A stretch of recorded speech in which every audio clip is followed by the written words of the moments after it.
Fevereiro 19, Marcos 3, de 1 a 21. Jesus está mais uma vez em Cafarnaum, na sinagoga de Cafarnaum, onde morava Pedro, pregando. Era Shabat. Então veio um homem que tinha uma das mãos mirrada. E os fariseus já estavam de olho em Jesus para ver se ele ia curar o homem, para o acusarem. O que Jesus fez? Chamou o homem, vem aqui para o meio, vem. Aí o homem foi. Aí ele se virou para os fariseus e perguntou assim: é lícito no Shabat fazer o bem ou fazer o mal? Salvar a vida ou matar? O que ele estava perguntando?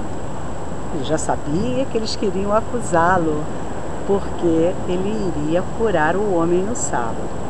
Então, ele estava dizendo: se você pudesse escolher no Shabat, o que você faria, o bem ou o mal?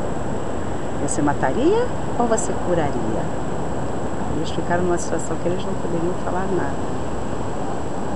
Eles se calaram. Jesus, olhando para eles ao redor,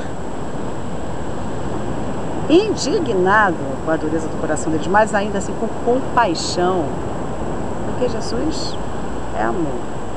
Ele tem compaixão de todos nós, não importa que a gente tenha feito de ruim, não importa se nós tenhamos um coração endurecido. Ele disse ao homem: estende a tua mão.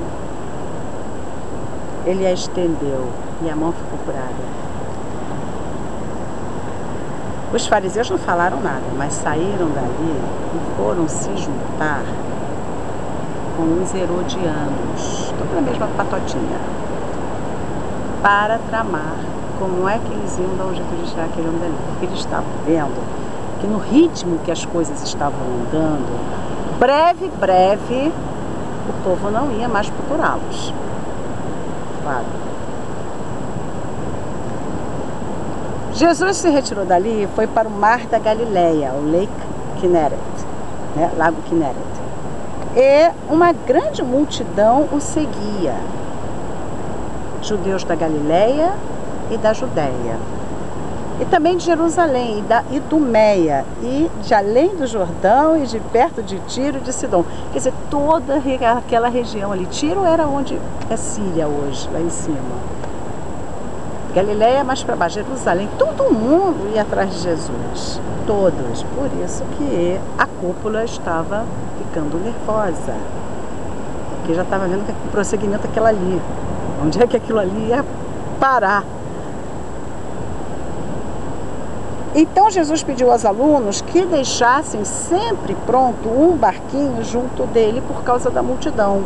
Ele sempre estava ali perto do mar da Galileia, porque quando juntava muita gente, para não sufocá-lo, ele entrava no barquinho, ficava no mar e as pessoas ficavam na terra. Normalmente lá existe um local que é mais ou menos como aqui. É assim, uma montanha que terminou no mar da Galileia. Então ele poderia ficar e dar acústica suficiente para as pessoas ouvirem. Interessante. Porque ele tinha curado muitos e todos os que tinham algum mal queriam chegar perto dele e tocá-lo. E quando os espíritos imundos viam Jesus, eles se prostravam e clamavam, dizendo: tu és o Filho de Deus. Porque os espíritos imundos, eles falam a verdade na frente da pessoa. Já falei, né? Se a pessoa fizer a coisa errada, eles falam. Se fizer a coisa certa, eles também falam. Ou então, vão embora, né? Os demônios davam testemunho que ele era o Filho de Deus, que ele era o Messias. E ele os ameaçava para que não o fizessem. Tem interesse testemunho de demônio. Bom, agora vem a eleição dos 12, os 12 especiais. Por enquanto andavam aquele monte com ele. Agora ele vai eleger 12. Ele vai escolher 12. Um dia Jesus subiu ao monte e chamou para si os que ele quis. Não tem nenhum mérito não, tá? Não foi porque fulano era assim, ciclano era assado, não. Ele escolheu quem ele quis. Ele escolheu até o Judas, que ele sabia que ia traí-lo. Não tem mérito nenhum na escolha. Deus escolhe quem ele quer para fazer o que ele quiser, conforme o critério dele, que nós não conhecemos. Ninguém conhece o critério de Deus para escolher as pessoas. Só ele. É a vontade dele, soberana. Nomeou 12 para que estivessem sempre com ele e depois fossem pregar. E para que tivessem o poder de curar enfermidades. Ou seja, Jesus deu aos seus discípulos, aos seus alunos, poder de curar enfermidade. E isso funciona até hoje, porque Jesus está vivo, ele ressuscitou. Portanto, os poderes que ele concedeu continuam em vigor. Jesus deu aos seus alunos poder de curar doenças. São estes os 12. Simão, a quem nós conhecemos como Pedro. A mudança de nome sempre representa mudança de personalidade e ele se chamaria Pedra, Kefa, porque ele seria a fundação, a estrutura da comunidade da Keila, da igreja de Jesus, do Messias. Ele seria a pedra angular, Pedro, porque ele receberia a revelação de que Jesus era o Messias por Deus, e não por estudar nos livros, nem por estudar com grandes teólogos, não. Deus deu a ele a revelação, como Deus dá a todos aqueles que ele quer a revelação de que Jesus é o Messias. E por isso que Pedro recebeu o nome de Kefa, pedra, que ficou traduzido por Pedro. Bom, um deles era o Simão Pedro, o outro era o Jacó, que virou Tiago. Até hoje eu não sei porquê, não encontrei a explicação para essa mudança de Jacó para Tiago,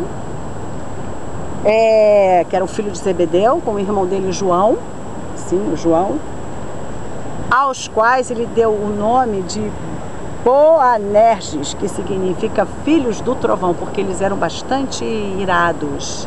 Eles eram pessoas coléricas, pessoas nervosinhas, filhos do trovão, qualquer coisa eles ficavam nervosos. Depois eles se acalmaram, como todo mundo, né? Depois que fica velho vai se acalmando. Depois André, Filipe, Bartolomeu, Mateus, Tomé e o outro Jacó, que também virou Tiago, filho de Alfeu, Tadeu e Simão Cananeu e Judas de Queriote, o que o entregou. Foi ele que escolheu, viu? Talvez daí tenham tirado essa ideia maluca de que ele falou para o Judas traí-lo. Ele não falou para o Judas traí-lo, ele escolheu o Judas. A situação já estava mais ou menos determinada. Ele sabia, porque ele é Deus, ele sabia o que ia acontecer. Depois a gente vai chegar isso aí.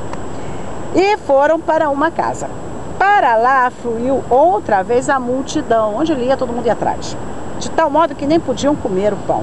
E quando os seus aqui são os seus familiares, ouviram isto, saíram para o prender, porque diziam, está fora de si. Ou seja, a família de Jesus achava que ele era louco, ele estava maluco. Fora de si é uma pessoa maluca. Portanto, a Maria, mãe de Jesus, e os irmãos de Jesus que ele tinha por parte de pai adotivo e parte de mãe, achavam que ele era maluco, ele estava fora de si. Por isso que ele disse, um profeta não encontra honra nem na sua casa. Vamos ver o próximo capítulo.